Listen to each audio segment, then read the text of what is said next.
Buenas noches. Estamos en la resolución del cuestionario. A pedido de los que no vinieron el día sábado por X o Z motivo, se está haciendo la resolución.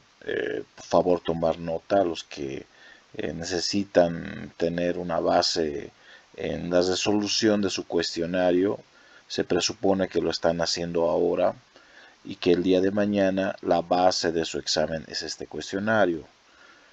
Quiero despejar las dudas, quiero que esté todo en regla para que puedan rendir un buen examen. Y los que vinieron el día sábado, tómenlo como un repaso, ¿no? Un repaso rápido de lo que se hizo el día sábado. Bien, para empezar, el cuestionario se dividía en dos partes, una parte teórica y una parte práctica. Como es la unidad 1, la parte teórica es más amplia. Vamos a ir pasando por acá. Nos pide explicar el origen y evolución del dinero. Como se dice en el texto, recuerden, el dinero constituye una categoría histórica. Y hay una definición en el texto, la que están leyendo ahí enfrente, pero como toda respuesta se pide que ustedes desarrollen la misma, ¿no? Aquí he colocado un ejemplo, lo ven, ilustrado.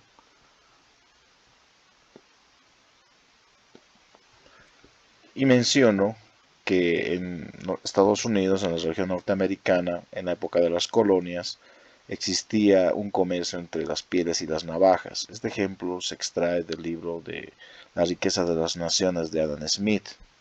Pero también puede ser válido el responder, por ejemplo, el tema de intercambio o cómo se hacía el uso del dinero en la isla de Yap, con el tema de los discos de piedra, o en su defecto cuando se utilizaban las vacas como dinero. Entonces, ese ejemplo es el que quiero ver en las respuestas de su cuestionario y también en el desarrollo de su examen. Siguiendo, son 21 preguntas, voy a tratar de hacerlo de la manera más rápida posible. El dinero es el tipo de pagaré, afirme o rechace. Aquí, tanto la afirmación como el rechazo tienen que estar justificados. En la opción de respuestas se eligió la afirmación. Sí es un tipo de pagaré. ¿Pero por qué es un tipo de pagaré? Porque justamente el presidente del Banco Central lo firma, ¿no? Y dice, es una indicación de páguese al portador o al remitente. Y coloca un ejemplo de Tailandia, mencionando de que en Tailandia se utilizan sellos reales. Siguiente, pregunta 3. ¿Cuáles son las funciones del dinero? Nuestras 4 funciones. Unidad de cuenta, patrón de precios, medio de intercambio, medio de pago y un depósito de valor. El boliviano, aquí coloco un ejemplo, cumple con esas 4 funciones y por eso es considerado dinero dentro de nuestro sistema monetario. Ese ejemplo tienen que colocarlo ustedes o en su defecto de Venezuela, de Perú, de Argentina, de Estados Unidos o cualquier otro país, pero tiene que haber un ejemplo. 4. El patrón de precios es igual a la unidad de cuenta, ejemplifique.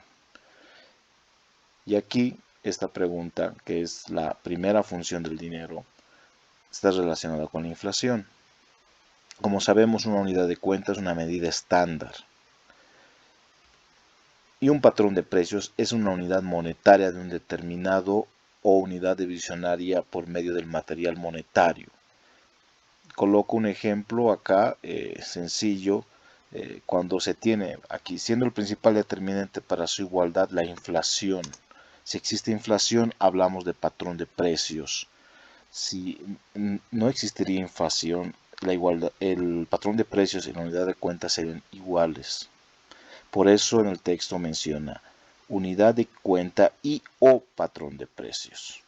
Entonces, la inflación es un determinante, tomarlo en cuenta. La pregunta 5 relacionada con nuestra pregunta 4. ¿Cuál de las funciones del dinero es inmediatamente afectada por la inflación? Explique. Es afectada la unidad de cuenta y patrón de precios. Inmediatamente existe un proceso inflacionario, afecta a los precios, cambia el factor asociado a su unidad de cuenta. Y aquí recuerden el ejemplo de clases, el precio del silpancho. 20 bolivianos por un plato. Sube el precio del silpancho debido al aumento del precio del tomate, la carne de vaca o la papa en 3 bolivianos. Cambia el precio a 23, pero la unidad no, que es un plato. Entonces hay una diferencia entre unidad de cuenta y sistema de precios o patrón de precios. Tómelo en cuenta. Ley de Gresham. Consiste en que el dinero malo desplaza al bueno y lo saca del mercado. Ejemplo claro, Argentina. Tiene un proceso inflacionario que afecta a la moneda de curso legal, el peso argentino, presionando el valor de la divisa extranjera dólares sobre los pesos, lo que aumenta el precio en el mercado paralelo constantemente. Se puede decir entonces que el dinero malo, el peso argentino, circula más en la economía del mencionado país porque el dinero bueno, el dólar, se encarece. 7. ¿Qué es el dinero fiduciario? El dinero fiduciario es el dinero cuyo valor no viene dado por la existencia de unas reservas que los respalden, sino por la confianza que inspira en su emisor. Consisten en títulos de valor no por sí mismos, sino porque están respaldados por el banco emisor que se comprometió a respaldar de sus valores. Caso concreto, el tema de intrínseco, ¿no? Las monedas antes tenían carácter de valor intrínseco, pero después de un momento se eligió tener el dinero fiduciario que no tiene respaldo en sustancia. Por eso no se utilizan monedas de oro y plata en la actualidad. ¿Qué es el papel moneda? Y aquí un ejemplo de la China. Es un tipo de pagaré emitido por la China por primera vez como un papel con firma y sello del emperador. Se tenía como un intercambio entre oro y sello real. Actualmente en Bolivia tenemos nuestras denominaciones de papel moneda con carácter fiduciario. Y esto se da en todo el mundo. No hay respaldo en base al valor intrínseco en las monedas y billetes de nuestros países porque se superó el tema de la relación que existía justamente por el precio del oro y la plata. Y aquí pueden explicar inclusive hasta hay una fecha por el presidente Richard Nixon, el 15 de agosto de 1971. Desarrollen sus respuestas, se les pide siempre eso. ¿Qué es la ley de Thiers? Es una ley económica o ley de Gresham a la inversa, donde el dinero bueno desplaza al malo, colocando el ejemplo de la economía venezolana, donde existe una dolarización de facto. El dinero bueno frente al dólar americano circula porque la moneda de curso legal, los bolívares fuertes y el dinero malo ya no es de uso generalizado por la hiperinflación causada con los bolívares que no cumplen con las 4 funciones del dinero. Aquí extiéndanse, hay más ejemplos. Cuba, por ejemplo, está también en un proceso de dolarización de facto. En economía argentina, ¿cuáles de las leyes del dinero se dan como fenómeno económico? Siguiendo de cerca la ley de Gresham, sabemos que los tipos de cambio de peso argentino frente al dólar nos demuestran que el dinero bueno es atesorado, dólar, y el malo es puesto en circulación, cumpliendo la ley de Gresham. No obstante, en la frontera con Bolivia se da el fenómeno de la ley de Thiers con nuestra moneda, siendo los bolivianos el dinero bueno y el peso argentino. El malo aquí en el boliviano desplaza el peso argentino en la circulación. Esto era real hasta el año pasado. Ahora ya no hablaríamos de una situación similar debido a que el boliviano también ha empezado un proceso relacionado con la ley de Gresham. Es interesante, ¿no? Entonces, dado que tenemos esta respuesta, vamos a empezar a borrar un poco esto o a puntualizar hasta 2023. Y eso hasta mediados del 2023. Mediados del 2023. Ahora ya las cosas cambiaron. Bien. En la economía venezolana, ¿cuáles de las leyes del dinero se dan como fenómeno económico? El cumplimiento de la ley de Thiers, donde el dinero bueno desplaza al malo, porque tenemos el fenómeno de que el peso venezolano es utilizado ya solo en artesanías, no teniendo uso en la circulación diaria y patrón de precios cotidiano. Eso está pasando con el bolívar fuerte. De hecho, ya se considera que no está cumpliendo su función de dinero y la gente ya utiliza dólares para sus transacciones diarias, el dinero bueno. En un tema hiperinflacionario, ¿no? Estas preguntas, como han debido notar, son parecidas. Diferentes preguntas, como menciono siempre en las clases, pero con un diferente ángulo. Tómenlo en cuenta. ¿Pueden ser utilizadas las piedras como dinero? Explique. Sí pueden ser utilizadas como dinero. En la historia fueron usados en la isla de Yap, en el Océano Pacífico, donde se utilizaban discos de piedra entre las grandes piedras de más valor tenían para los habitantes de esta isla. El ejemplo, ¿no? Está en el texto de una persona que tenía una riqueza grande, lo trasladó en bote y la piedra se cayó al fondo del mar y sabía cuánto dinero tenía, pero estaba en el fondo del mar. Interesante, ¿no? Y han sido utilizadas como dinero. La Casa de la Moneda de la ciudad de Potosí emitía monedas intrínsecas. Explique. Sí, emitía monedas intrínsecas de plata que eran valoradas en el mercado mundial por su alto valor de uso de plata. El Spanish peso. ¿Se acuerdan? El ejemplo que existe en el texto. Eso es lo que se tiene que desarrollar con más amplitud. ¿Por qué en la época de la colonia era tan importante la Casa de la Moneda de Potosí? Porque se metían monedas para el uso del dinero en el Imperio Español. También era la casa de moneda más próxima a un yacimiento de plata. Las monedas de la Casa de la Moneda de Potosí circularon en todo el mundo como una moneda de alta ley apreciada por su propio sello. De ahí muchos historiadores hablan del surgimiento de los actuales símbolos del dinero, el famoso Spanish peso. Esas barritas que ven justamente, y les expliqué en la clase, significan el símbolo del escudo de Carlos V, que es el plus ultra, y se ha utilizado para catalogar las monedas justamente como valor o monedas que tengan valor monetario.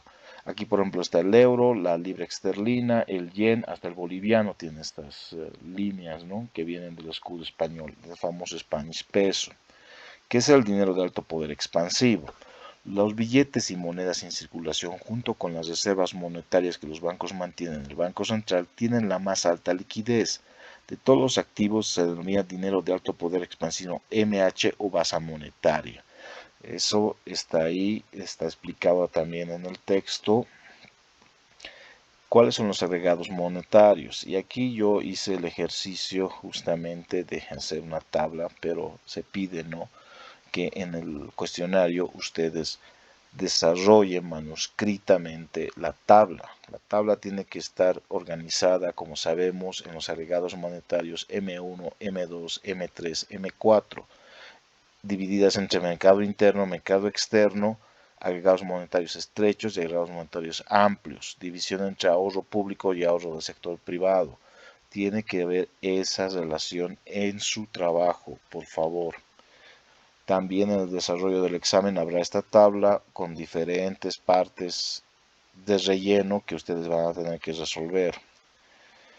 ¿Cuál es el valor interno y externo de la economía? El valor interno de una moneda es su poder adquisitivo dentro del país donde se usa tal divisa. El poder adquisitivo es lo que indica si la economía se halla en inflación. Cuando los precios de los productos suben con el valor adquisitivo de la moneda en cuestión desciende a deflación y al contrario los precios bajan y el poder adquisitivo sube. En resumidas cuentas, valor interno relaciona el tema de la subida de precios, inflación. Valor externo, aquí nos habla ya de las divisas, lo que es el tipo de cambio, ¿no? Que esta tiene una comparación con otras divisas en el exterior, como por ejemplo el valor externo del euro sería cuando se compara con la rupia india o el yen japonés. En cambio, el valor de una divisa en el exterior depende en gran medida del atractivo del país que la posee, presentando para inversores extranjeros, ¿no? Esta es una pregunta desarrollada, está en el texto también, lo que se refiere sobre todo al tipo de cambio, el valor externo.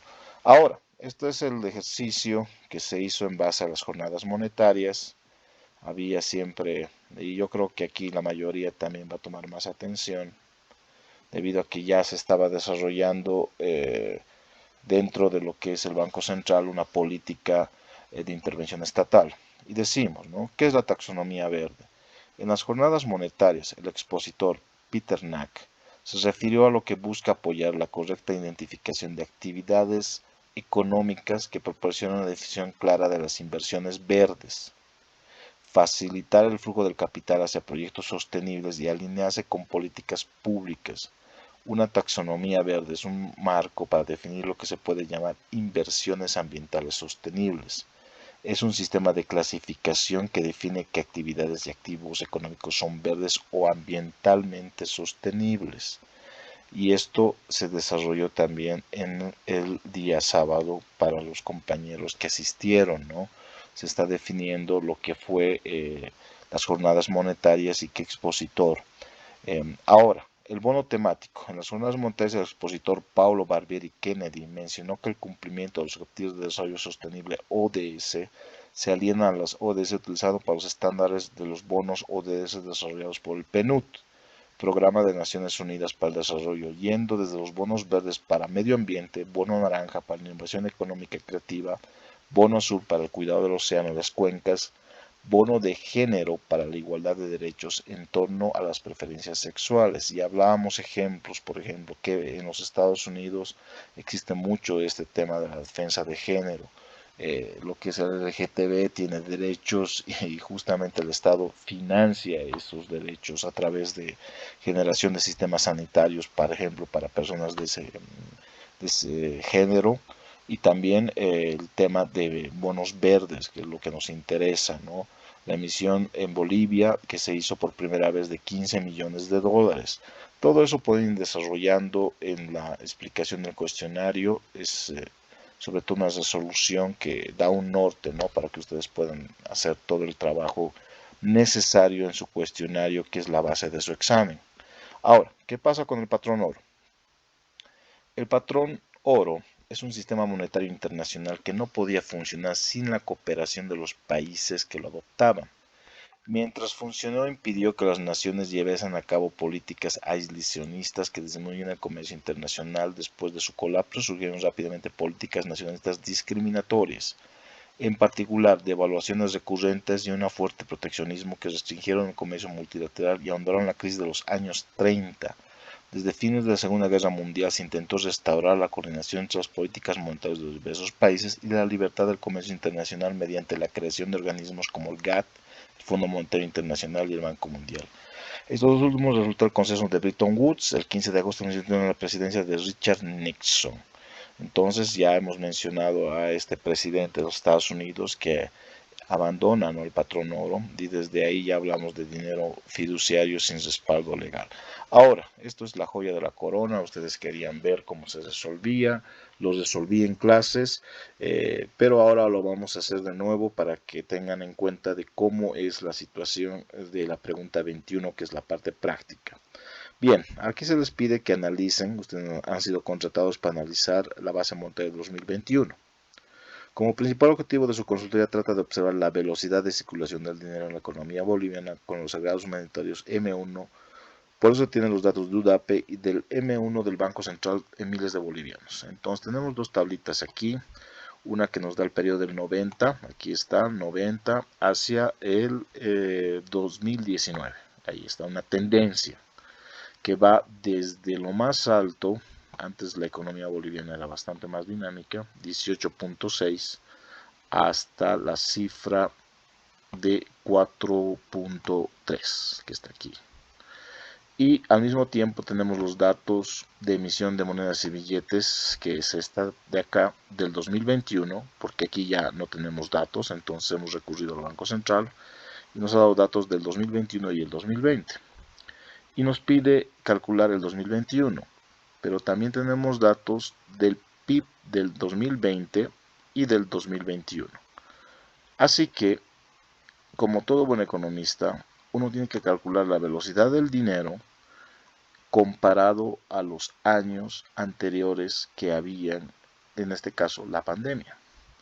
Y bueno, hemos utilizado una hoja Excel. Aquí se ve los datos del 2020. Es este mismo cuadro que ven acá. Veamos 2020, 2021.